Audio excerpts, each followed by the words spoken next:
So already the green flag waves out into their qualifying session for a slightly longer 25-minute qualifying session. A couple of competitors for the MSVT Trackday Championship.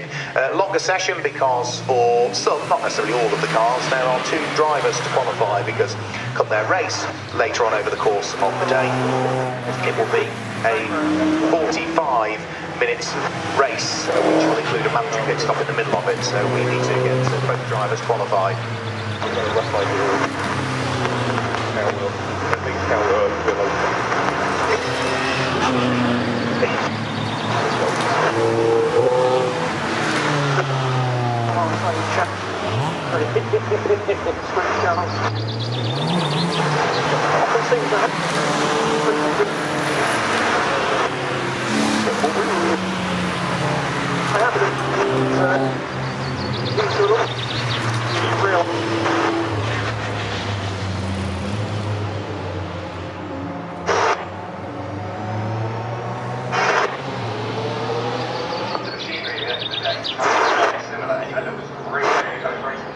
Apologies if you get a little bit of feedback through the speakers. We're getting exactly the same here. I'm wondering if whether one of the fitness car radios is operating on a frequency that's quite close to we're broadcasting on. So apologies for that if you're hearing it. Rest assured we're receiving exactly the same.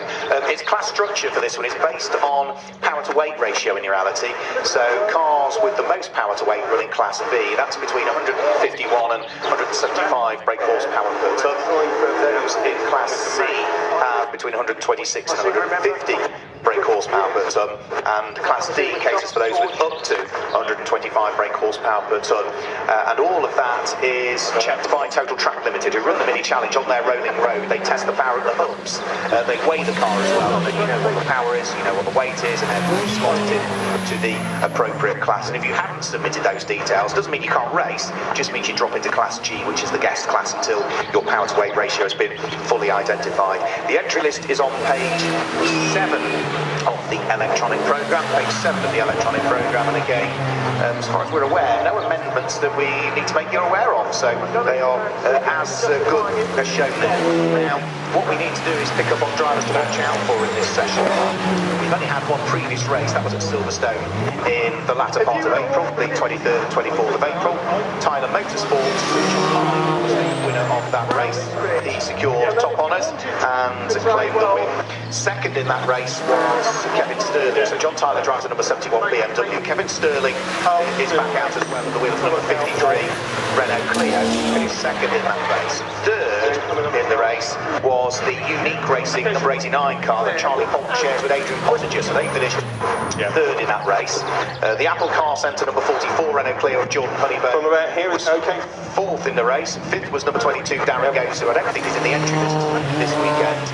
And completing the top 6 was Abbott Motorsports' Dan Abbott, the number 92 car. Should be back out, indeed it is. Yeah, the Honda Integra, the light blue and the silver car. So that's the order of the top 6 from Silverstone, the opening championship round, and arguably those will be the cars that might be ones to watch out for towards the sharp end of the order. And bits and pieces showing as well.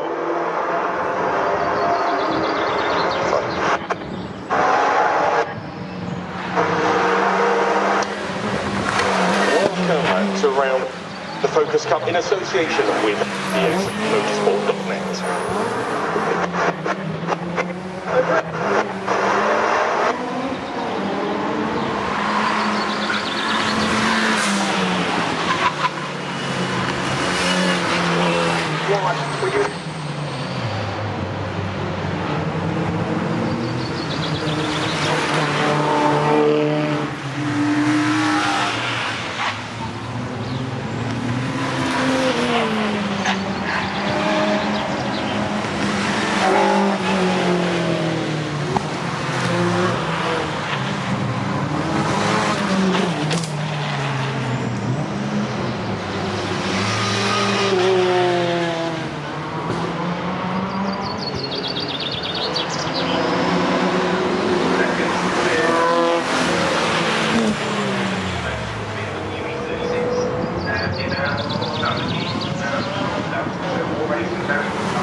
I'm not surprised that George and Jack Wright are up there at the wheel of this new to them Volkswagen Golf. They had a terrible weekend at Silverstone where the car kept going into limp mode and was way down on power, so they finally got that sorted. Over the start-finish line goes John Line, winner of the Silverstone race. John is only 9th quickest at the moment at the wheel of the BMW, so he has got work to do still.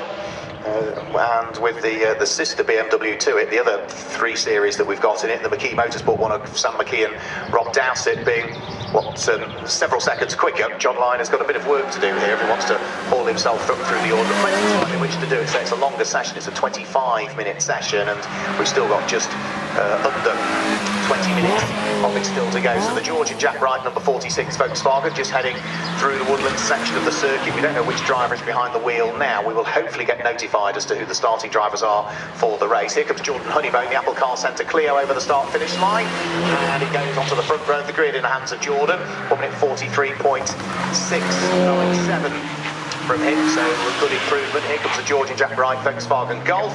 Team Air Supply car improves its provisional pole time with a 1 minute 41.006. That now means it's 1.7 seconds quicker than anybody else has managed so far. Kevin Sterling, the Scotsman, comes through and moves up to 6th position with a 1 minute 46.736, and through comes the Sam McKee and Dowsett car. Improves its time but remains 4th quickest with a 1:43.942. So good improvements in terms of times coming in for some of the cars, but we've got the odd car here and there that didn't improve its time last time through, not least of which was the number 25 Ford Fiesta of James Burnham, which sort of did a self-enforced drive-through penalty for some strange reason, came into the pit lane, drove down it at the requisite speed and went back out. Maybe just to check as to how long it takes to do that, because come the pit stops in the race, it's not timed for how long you're stationary, it's timed from pit in to pit out, and therefore you need to know how long it takes to drive down onto the fairly short pit lane at Cadwell Park, so that might be why he came in.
So it's Jack Wright that's getting out the car. George is jumping in, and hopefully we'll get notified of some. We might not get many, but we might get the odd 1 or 2 starting drivers for the race later on. So thank you to MSVT for, fingers crossed, organising that for me. So with the George and Jack Wright car sitting in the pit lane, driver change.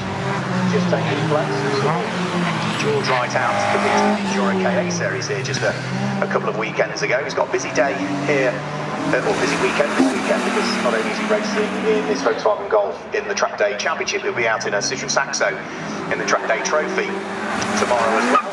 That driver change is the family leading, and the Team Air Supply backed and supported Volkswagen Golf, now in the hands of George Wright, father of Jack, heads back out into the session. We've got the number 89 Renault Clio of Unique Racing, Adrian Potter and Charlie Polk, second quickest currently, 2 seconds adrift from the initial pole time set by the right. Jordan Honeybone, number 44, is third quickest. Fifth quickest is 36, which is Sam McKee and Rob Dowsett in the McKee Motorsport BMW. John Lyne at the number 71 BMW, which is the Tyler Motorsport run car. Sterling in the Team Norfolk Renault Clio wraps up the top 6 the way things currently are. As for class leaders, well, of course, fastest in Class B is going to be George and Jack Wright. Fastest in Class C is going to be Sam McKee and Rob Dowsett. And fastest in Class D at the moment, just to pick up on that one, it's just changed actually for the leader. Class D changed on the previous lap, and it's now the Ford Fiesta, the Fiesta Club racer of Henry Wright and Henry Wright and Kevin Glover, that go quickest of all the White and Dayglow cars, literally just taken up 8th place overall, and they for the leader Class D. More cars heading for the pit lane, Jack.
Regulations for this year mean that all of the cars in the MSVT Trackday Championship will have the Royal Foxes tyres. So the R888R or the PX888R, the GG compound tyres for wet and for dry conditions. So there's a standard tyre that everybody has to run this year. Regulations. Another car just diving for the pit lane is the Pro-Am racing car of Chris Dunstan and Jack Kemp. Renault Clio comes into the pit lane. Over the start-finish line goes the number 89 Renault Clio, which is still pushing hard. The Adrian Potter and Charlie Polk car improves its time, but cannot take pole position away because they're still some way adrift still of the George Jack Wright Volkswagen Golf time. Jack Wright having posted that time, but the improved time for